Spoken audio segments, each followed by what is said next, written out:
Selamat malam, peserta Juminar LTI hari ini. Izin perkenalkan saya dengan Uli dari Temasek Independent School. Saya mengajar sejarah Indonesia dan pada kesempatan hari ini saya akan membahas tentang merawat kebinekaan di sekolah. Nah, topik ini saya ambil karena memang Indonesia itu terkenal dengan pluralisme, terkenal dengan multikultural. Artinya tidak hanya satu etnis, tidak hanya satu agama, dan juga tidak hanya satu ras. Tapi kita banyak sekali etnis, banyak sekali agama, dan banyak sekali ras. Bahkan kepercayaan dari yang berkaitan dengan religius pun kita cukup beragam.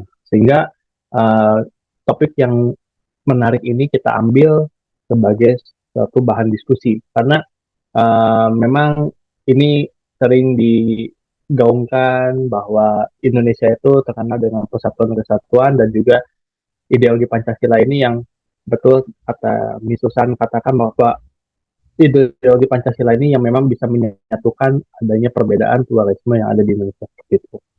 Jadi uh, kami bahas di pertemuan hari ini atau di seminar hari ini tentang merawat kemerdekaan, merawat kebinekaan di sekolah khususnya karena di sekolah pun adalah merupakan miniatur Indonesia juga, baik dari siswa, baik dari guru dan juga tenaga kependidikan pun memang memiliki latar belakang yang berbeda-beda dan juga latar belakang keluarga yang berbeda sehingga uh, dengan sekolah sebagai wadah pendidikan itu bisa menjadi satu sarana untuk bergabung banyak sekali perbedaan-perbedaan yang ada. Tadi untuk pembukaannya adalah Indonesia sebetulnya kalau kita lihat dari Sabang sampai Merauke itu banyak terdiri dari lebih dari 1.300 suku bangsa, dimulai dari suku bangsa Aceh hingga Papua seperti itu.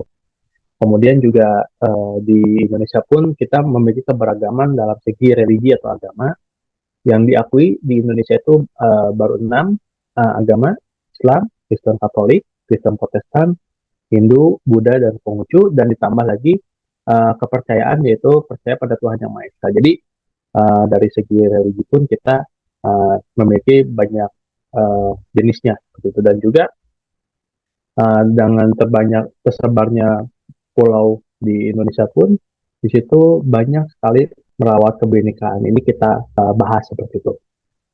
Kemudian juga selain di Indonesia, kita masuk ke ranah sekolah. Di sekolah pun sama, baik tadi siswa, guru, tenaga pendidikan pun memiliki banyak keberagaman. Nah, mungkin salah satunya di Temasek juga kita dari gurunya sendiri, dari siswanya sendiri itu tidak dalam satu suku, gitu. Misalkan suku Sunda tidak, tapi banyak suku yang uh, ada di sekolah yang mereka tujuannya adalah untuk menuntut ilmu atau mendapatkan pendidikan yang layak seperti itu. Kemudian juga dari berbagai agama, berbagai suku, bangsa, dan etnis, di sekolah pun juga uh, banyaknya keberagaman itu menjadi hal yang cukup menarik dan berwarna untuk dilihat bagaimana si warga sekolah, baik guru, siswa, dan juga uh, tenaga kependidikan ini bisa berinteraksi satu sama lain. Misalkan dalam pembelajaran, kemudian dalam lingkungan sekolah, juga pembelajaran misalkan, kemudian juga dalam satu kegiatan, acara, dan sebagainya, apakah dalam kebinekaan ini kita bisa hidup berdampingan secara baik-baik atau tantangan untuk kita ke depannya, seperti itu. Sebelum kita membahas apa itu kebinekaan atau toleransi dan sebagainya, di sini saya akan tampilkan dua gambar yang kontradiktif atau yang berbeda. Tapi ini akan berkaitan dengan topik yang akan kita bahas. Yang sebelah kiri mungkin adanya saling toleransi, saling menghargai dan sebagainya. Tapi di satu sisi lain itu adalah konflik seperti itu. Pertanyaannya adalah, menurut Bapak dan Ibu, apa yang dibakan ketika Bapak dan Ibu hidup di tengah masyarakat yang memiliki keanekaragaman atau keragaman dan juga di tengah kebinekaan. Apakah Yang dibayangkan itu adalah kita bisa hidup berdampingan satu sama lain, atau perbedaan itu yang menjadi hambatan kita untuk misalkan mencapai tujuan hidup, kemudian juga uh, berbeda itu aneh dan sebagainya. Ketika Bapak dan Ibu hidup di tengah keberagaman jenis dan sebagainya, apa yang Bapak Ibu rasakan? Apakah memang hidup damai, kita bisa berbaur satu sama lain, atau ini yang menjadi saya tidak mau, saya pengennya sama dengan yang lain, sama suku, sama agama dan sebagainya, sehingga saya tidak cenderung tidak suka untuk hidup beragama. Harapannya adalah hidup bisa berdampingan di tengah perbedaan, ya. Banyak positif dan juga kita pun tidak menutup diri, juga kita ada sisi negatif di antara hidup di tengah keberagaman seperti itu. Nah, kemudian di sini apa itu kebinekaan?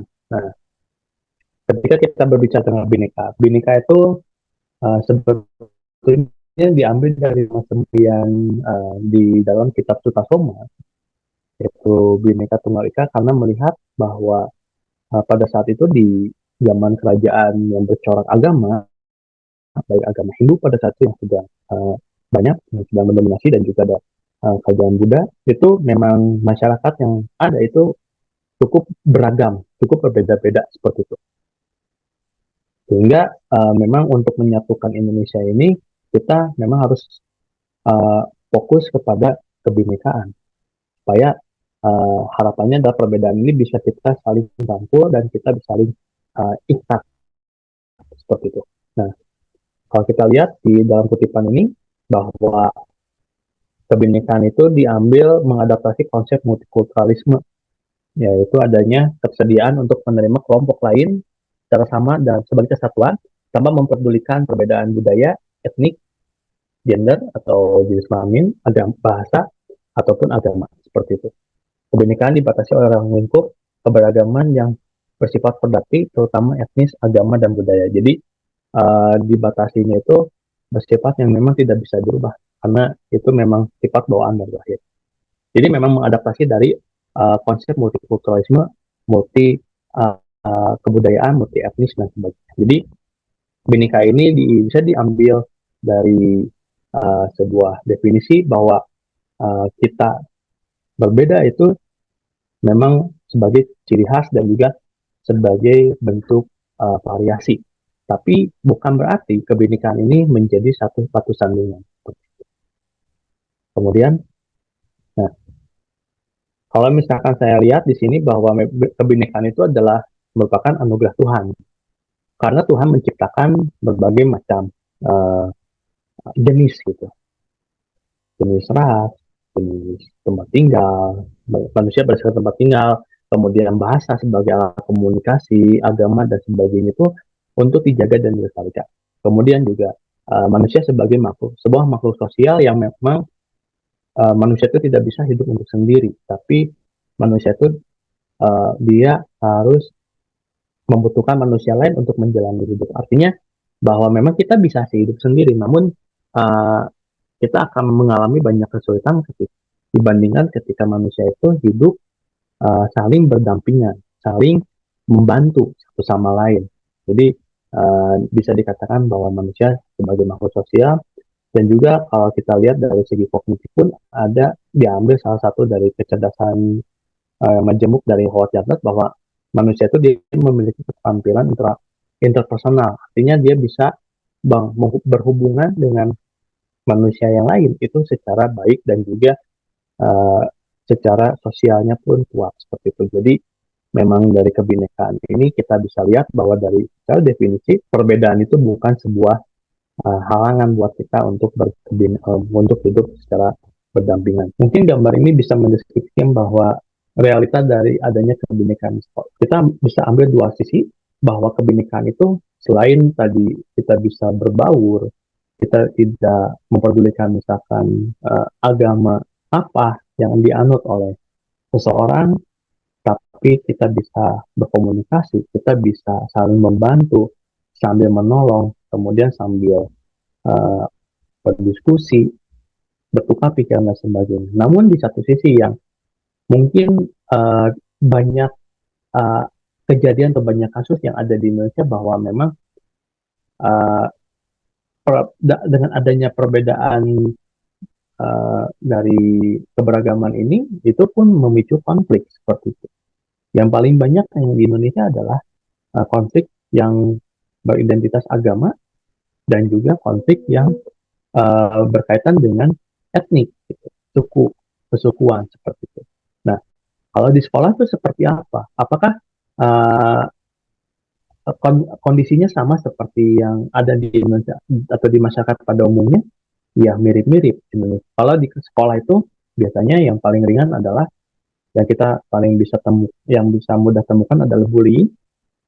Artinya adanya penindasan dari siswa yang superior kepada siswa yang inferior, yang merasa uh, istilahnya lama dan sebagainya, dibully sama siswa yang paling kuat di sekolah atau siswa yang istilahnya dalam tanda petik itu preman.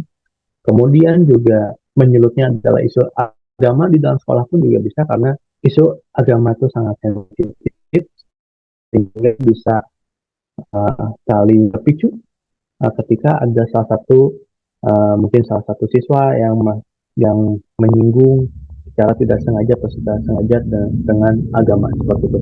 Dan juga yang paling skala besarnya adalah tawuran.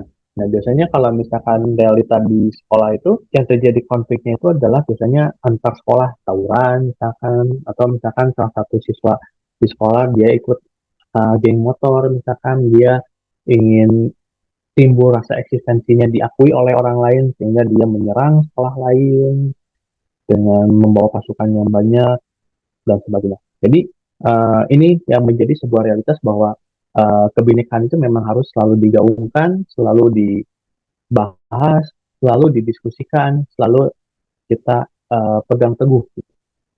Karena kalau misalkan tidak ada kebinekaan ini, saya yakin bahwa sekolah tidak akan bisa secara utuh mengoptimalkan proses pembelajaran atau proses pendidikan transfer ilmu dari guru ke siswa. Karena itu tadi, karena kita memang kelasnya kelas kelompok, dan kelompok itu pasti ada yang berbeda satu sama lain, sehingga perbedaan itulah yang kita ambil sisi positifnya sebagai apa, sebagai bentuk motivasi untuk belajar yang lebih baik seperti itu. Jadi realitas yang ada di masyarakat seperti itu. Mungkin di sekolah Bapak Ibu pun ada yang lebih banyak ke positif dari kebinekaan ini, dari perbedaan ini, dan juga ada juga sedikit yang mengalami konflik seperti itu. Nah, bagaimana kalau di sekolah yang berbasis agama? Ya, di berbasis agama pun misalkan yang mayoritas adalah beragama Islam, yang mayoritas beragama Kristen, yang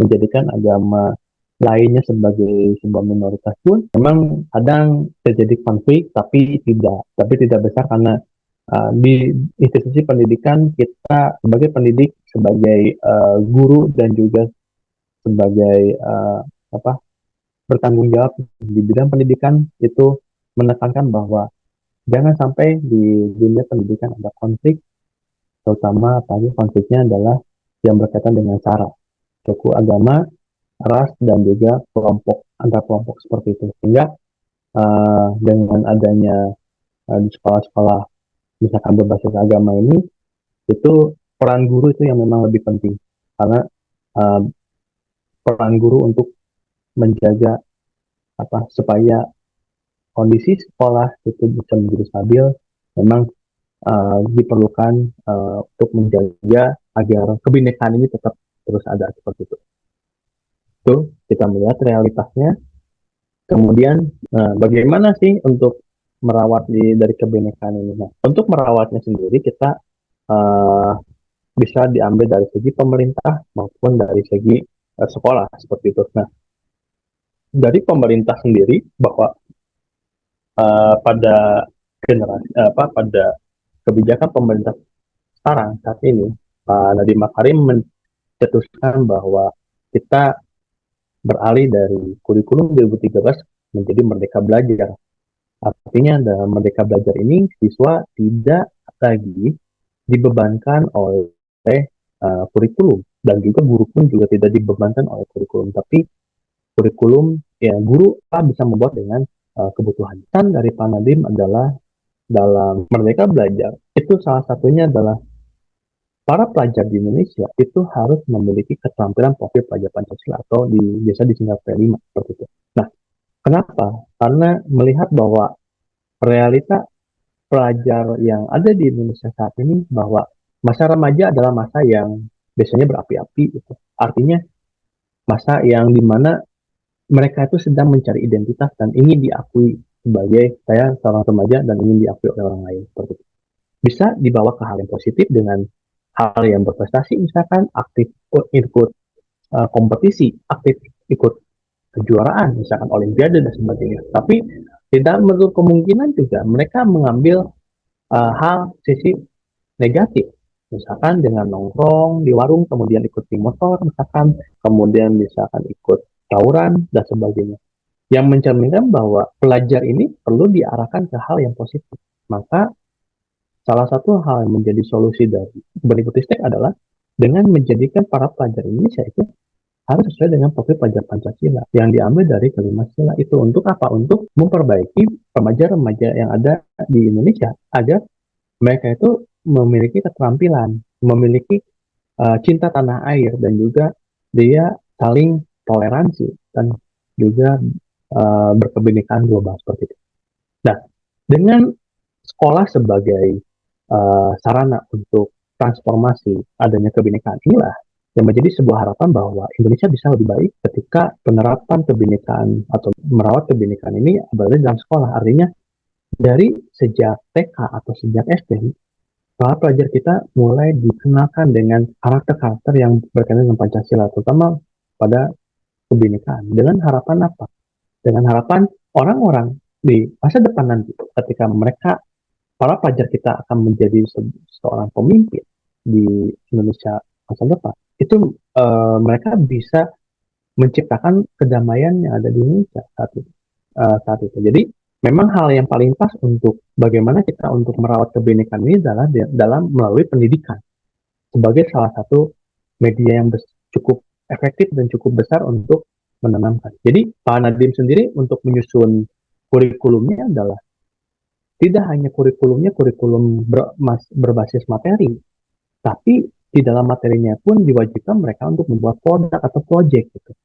Di beberapa mata pelajaran nasional, kurikulum nasional pasti diambil salah satu jamnya, misalkan matematika 6 jam pelajaran, misalkan. 1 jam itu pasti diambil untuk mengerjakan proyek yang berkaitan dengan profil pelajar Pancasila. Jadi sudah ada intervensi secara khusus dari pemerintah pada para pendidik untuk memasukkan uh, profil pelajar Pancasila untuk menyelamatkan generasi kita dari adanya kehancuran gitu.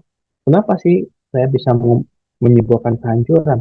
Jika karakter ini tidak dipupuk dari sejak dini, dari sejak sekolah, yang jadi khawatirnya adalah ketika nanti generasi muda kita menjabat di pemerintahan, misalnya, tanpa dibekali oleh karakter yang berbasis Pancasila, itu akan membuat kehancuran. Jangankan seperti itu, kita lihat, mohon maaf, orang-orang yang ada di Dewan sendiri yang mereka paham soal Pancasila itu dalam penerapannya pasti ada tersandung kasus gitu, entah korupsi, entah penggelapan, entah misalkan kekerasan dan sebagainya.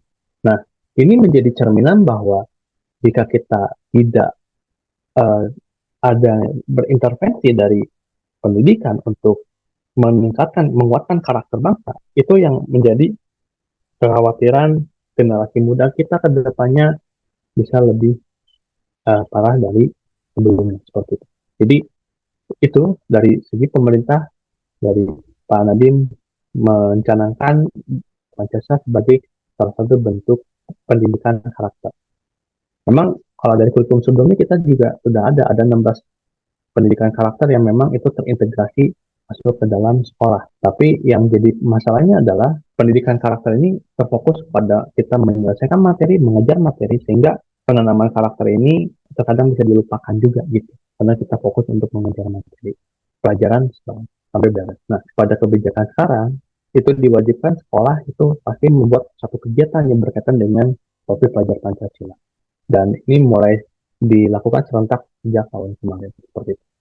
Kemudian, nah dari sekolahnya sendiri bagaimana? Gitu. Nah, karena di sekolah sebagai institusi pendidikan yang memang ditugaskan untuk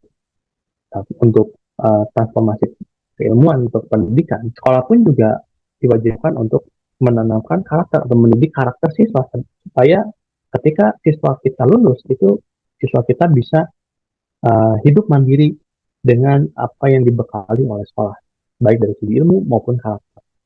Nah, beberapa hal yang kita bisa lihat cara kita untuk merawatnya adalah satu, kita dibiasakan untuk menanamkan janji untuk menjaga toleransi dan kebinekaan satu sama lain. Nah, dengan kita menanamkan janji ini, biasakan untuk diucapkan seperti halnya kita di sekolah mengadakan upacara bendera Pancasila, kita saling mengucapkan Pancasila di depan semua orang, itu sebagai bentuk komitmen kita untuk apa? Untuk merawat kebinekaan. Karena ketika kita mengucapkan janji, dan janji itu terus diulang, berbasis multikultural ini untuk apa? Untuk mengenalkan kita bahwa perbedaan itu bukan menjadi suatu hal yang menjadi beban atau menjadi menjadi suatu sandungan seperti itu.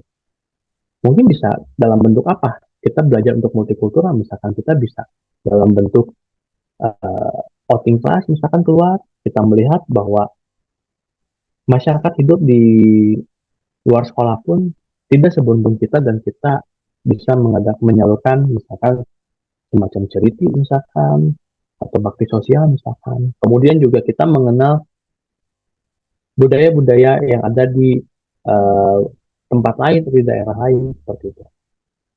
Jadi kita pun juga dikenalkan dengan betapa kayanya Indonesia terhadap perbedaan, terhadap kayanya terhadap budaya, kemudian agama, kemudian juga suku bangsa, etnis, gitu. Dan juga lokal wisdomnya atau misalkan kearifan lokal seperti itu. Nah, karena yang ketiga adalah mengadakan itu tadi ya Pak, semacam proyek pajak Pancasila. Jadi di dalam mata pelajaran pun kita karena tadi mendapatkan amanah dari Pak Nadiem Makarim bahwa sekolah itu harus menyelenggarakan pajak proyek profil pelajar Pancasila, ini juga bisa diterapkan di sekolah dalam bentuk kegiatan atau event besar dan sebagainya. Itu bagaimana siswa dilatih untuk apa? Untuk mereka mencari informasi tentang apa sih profil pelajar Pancasila, kemudian apa sih itu kebinekaan dan sebagainya, dan kita uh, presentasikan di depan umum, di depan forum, di depan para tamu. Untuk apa? Untuk kita saling belajar juga bahwa memang kita pun di sekolah selain berkaitan dengan akademik, kita pun juga belajar tentang karakter sehingga di proyek pajak Pancasila ini siswa lebih banyak untuk bereksplorasi dan juga menggali materi tentang uh, Pancasila seperti itu. Kemudian kemudian juga di sekolah harus berani untuk menerapkan sanksi terhadap apa? Terhadap kasus intoleransi. Jadi intoleransi dalam arti misalkan ada melecehkan agama, misalkan melecehkan suku bangsa, ras, biasanya rasis misalkan ke teman, maupun memang nadanya bercanda, tapi kita di pihak sekolah harus membuat regulasi agar kebinekaan ini bisa tumbuh dan berkembang seperti bagus seperti itu. Jadi perlu adanya sanksi yang tegas untuk mencegah bahwa mencegah siswa kita ataupun guru kita ataupun tenaga kependidikan kita misalkan berkata yang melecehkan atau misalkan mengingkari kebinekaan itu sendiri. Jadi intoleransi itu harus ditindak. Terutama juga kasus SARA, suku agama ras dan golongan. Kemudian juga selain itu siswa-siswi kita dalam pembelajaran karena saat ini pembelajaran terfokus pada student center yang bisa dilakukan secara student center itu bisa dengan individu ataupun kelompok. Nah, di dalam kelompok itu mulai dibiasakan bahwa siswa kita berbaur di kelompokan bukan berdasarkan keinginan dari siswa itu sendiri. Tapi lebih baiknya adalah dari siswa itu mereka bisa bergabung dengan siswa yang lain, bisa saling mengenal. Bahkan tidak menutup kemungkinan juga siswa yang ada di sekolah dia bisa dicampur-campur dengan yang siswa lainnya. Misalkan dalam proyek Pajak Pancasila yang mengharuskan gabungan antara kelas 7 sampai kelas 12. Nah, kelompoknya itu dicampurkan saja. Masing-masing perwakilan kelas digabung. Nah, supaya apa? Supaya uh, mereka bisa mengenal temannya lebih baik, lebih komprehensif. Mereka juga bisa tahu, mengerti bahwa uh, ternyata kita bisa dipasangkan dengan orang lain tanpa kita ini harus terus saya mengeluh kalau misalkan saya harus dikelompokkan sama sini dan sebagainya. Nah, harus dibiasakan untuk uh, diberikan secara kelompok yang berbeda-beda seperti itu. Pasti memang yang menjadi kendalanya adalah akademik, tapi setidaknya dari segi non akademik yang berkaitan pada kebinekaan ini jangan sampai muncul menjadi konflik. Jadi ketika siswa kita terbiasa untuk digabungkan secara berbeda-beda, itu bisa melatih bahwa mereka bisa melatih untuk bersikap kepada siswa yang lainnya itu seperti apa. Jadi di sini yang kita harapkan bahwa bagaimana cara kita merawat kebinekaan di sekolah ini untuk siswa itu bisa berteman dengan siapapun, bergaul dengan siapapun. Bukan menjadi pilih-pilih saat misalkan saya nggak mau sama si ini karena beda kebiasaannya, beda uh, kesukaannya, dia nggak mau berteman. Nah, maka dari pembiasaan inilah muncul sifat kedewasaan. Karena pada akhirnya juga ketika setelah lulus, hidup di masyarakat, terjun di masyarakat, pasti akan bertemu dengan orang-orang yang baru, budayanya baru, kemudian juga uh, bisa ya bisa baru, kemudian mereka pun juga bisa uh, memiliki visi yang baru dan visi yang lainnya. Nah, cocok atau tidaknya adalah kita menyesuaikan. Kita menjadi air yang mengalir dan bisa menempatkan hidup dimanapun. Nah, itu kebinekaan yang kita coba cara rawatnya di sekolah seperti apa. Mungkin untuk sekolah lain atau misalkan di lembaga pendidikan lain mempunyai treatment yang berbeda bagaimana cara kita merawat kebinekaan, tapi dengan kita memiliki visi untuk merawat kebinekaan di sekolah, itu bisa meminimalisir adanya konflik yang ada di Indonesia, terutama apa yang berkaitan dengan SARA seperti itu.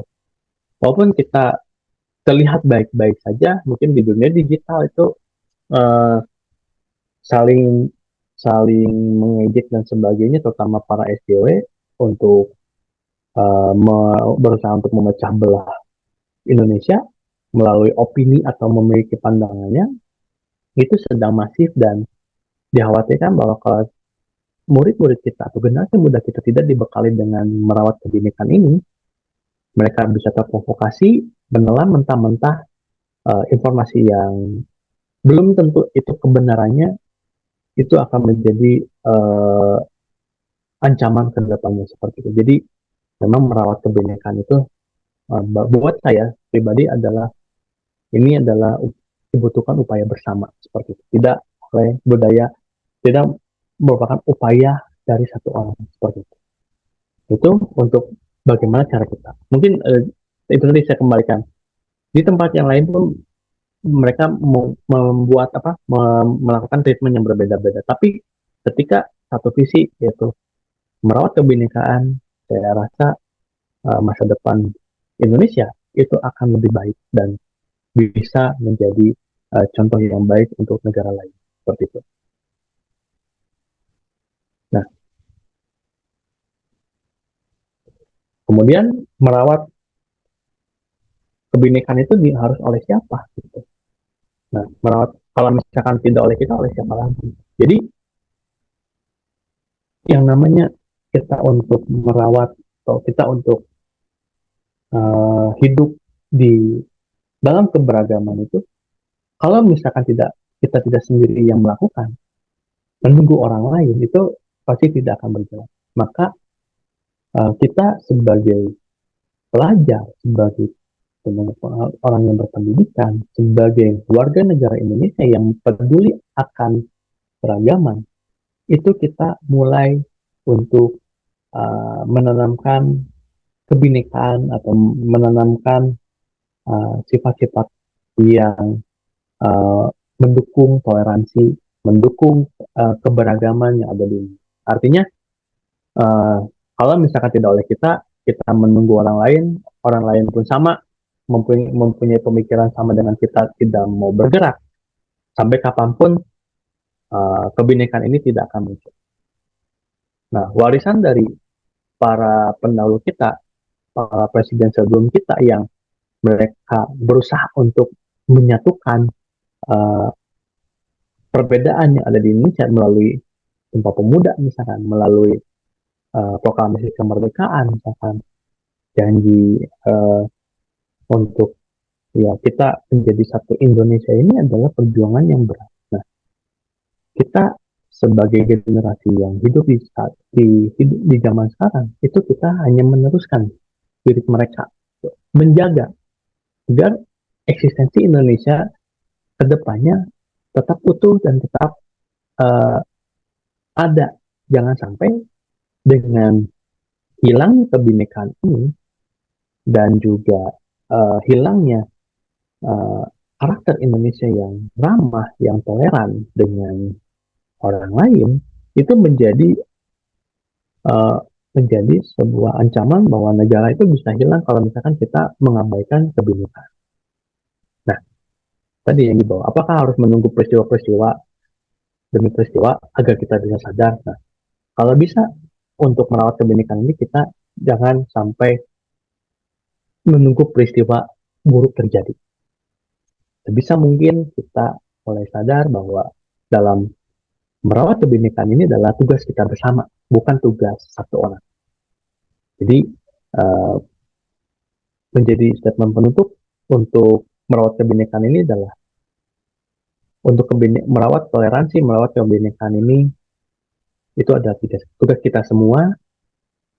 Kita rawat baik-baik, jangan sampai kita melupakan uh, hidup, kita melupakan uh, perbedaan ini menjadi sebuah bukan sebuah keuntungan, tapi perbedaan ini menjadi sebuah keburukan.